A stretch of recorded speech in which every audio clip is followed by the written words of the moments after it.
জল্পনা কল্পনার অবসান ঘটিয়ে রাজনীতির ময়দানে মেগাস্টার প্রসেনজিৎ চট্টোপাধ্যায় নাম লেখালেন। What a news, what a great news!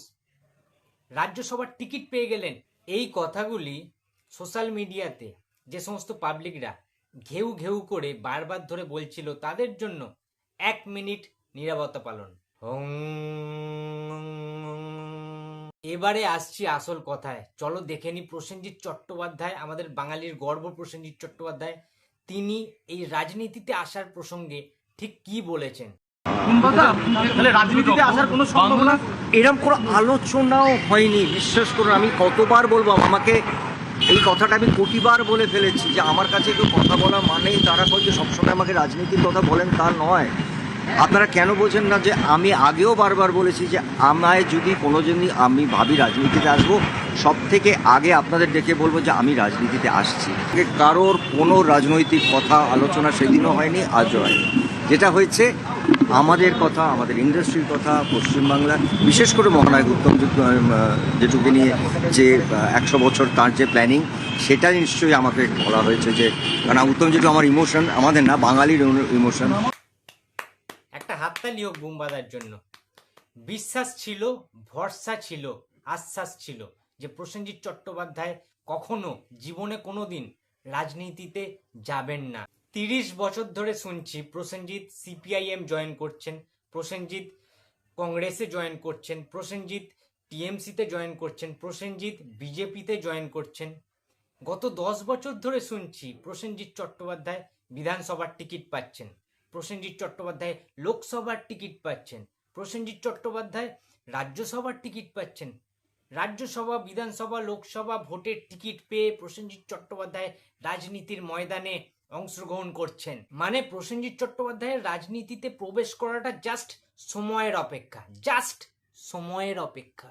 এই ফাটা ক্যাসেট শুনে শুনে বিরক্ত হয়ে গেলাম, কিন্তু প্রসেনজিৎ চট্টোপাধ্যায় সিনেমা ছাড়া অন্য কিচ্ছু করলেন না এখনো পর্যন্ত। প্রসেনজিৎ চট্টোপাধ্যায়ের ধ্যান জ্ঞান শুধুমাত্র সিনেমা, সিনেমা, সিনেমা। ফেসবুকের কিছু অশিক্ষিত লম্পট ইতর জানোয়ার মালগুলো এত চেষ্টা করেও প্রসেনজিৎ চট্টোপাধ্যায়কে নিচে নামাতে পারল না। এবারে বলছি প্রসেনজিৎ চট্টোপাধ্যায় কেন আজকের নবান্নে গিয়েছিলেন বর্তমান পশ্চিমবঙ্গের মুখ্যমন্ত্রী শুভেন্দু অধিকারীর সাথে দেখা করতে, সাক্ষাৎ করতে। তার কারণটা হচ্ছে কোনো ভোটের টিকিট পাওয়ার জন্য নয়, লোভের জন্য। লোভ লালসার চোটে ল্যাল ল্যাল করতে করতে শুভেন্দু অধিকারীর পা চাটতে যায়নি প্রসেনজিৎ চট্টোপাধ্যায়। প্রসেনজিৎ চট্টোপাধ্যায় 100টা মিনি সিনেমা হল বানাতে চাইছেন এবং সেটা যাতে বাস্তবায়িত হয় সেটার জন্যই পরামর্শ নেওয়া এবং পরামর্শ দেয়া এবং সেটার প্রপোজাল, সেটার প্রস্তাব দেয়া, অ্যাকচুয়ালি সেটার জন্যই কিন্তু নবান্নে গিয়েছিলেন। এর অন্য কোনো কারণে প্রসেনজিৎ চট্টোপাধ্যায় নবান্নে যায়নি। ভোটের টিকিট উসুল করার জন্য প্রসেনজিৎ নবান্নে যায়নি আজকে। অথচ ফেসবুক ইউনিভার্সিটির কিছু চুতিয়া রয়েছে যারা সবকিছু না জেনে শুনে গাঁজাখোরের মতো প্রসেনজিৎ চট্টোপাধ্যায় সম্পর্কে ভুলভাল মন্তব্য করেই যাচ্ছে, কুকুরের মতো ঘেউ ঘেউ ঘেউ ঘেউ ঘেউ।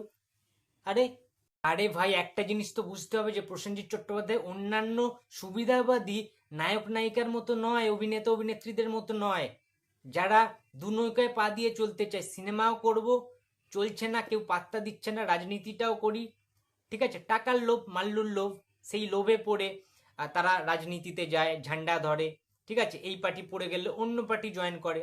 মেন উদ্দেশ্য হচ্ছে লোভ, টাকার লোভ, ঠিক আছে। কিন্তু প্রসেনজিৎ চট্টোপাধ্যায়ের তো অত লোভ নেই, অত লোভ লালসা নেই মানুষটার মধ্যে। প্রসেনজিৎ চট্টোপাধ্যায় শুধুমাত্র সিনেমা বোঝেন, তার রক্তে সিনেমা।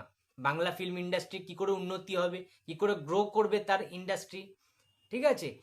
এবং মহানায়ক উত্তম কুমারকে নিয়েও অনেকটা কথা হয়েছে। মহানায়ক উত্তম কুমারের জাস্ট কদিন পরে মৃত্যুবার্ষিকী রয়েছে এবং আমরা সবাই জানি সেটা গ্র্যান্ডভাবে কিভাবে করা যায়, ভারতবর্ষের সারা পৃথিবীর লোক কিভাবে সেটা দেখে, জানে, তাকে নিয়ে আরও বেশি উদযাপন করা, যাপন করা, সেই সমস্ত বিষয় এবং বাংলা ফিল্ম ইন্ডাস্ট্রির ভালো মন্দর সেই সমস্ত বিষয়গুলো নিয়ে যাতে উন্নতি হয় ইন্ডাস্ট্রি, ঠিক আছে। আজকে ওয়ার্ল্ড ওয়াইড যেভাবে সিনেমার উন্নতি হচ্ছে, তেমনি আমাদের ইন্ডাস্ট্রিরও উন্নতি সাধনের জন্যই প্রসেনজিৎ চট্টোপাধ্যায় সাক্ষাৎকার করতে গিয়েছিলেন নবান্নে।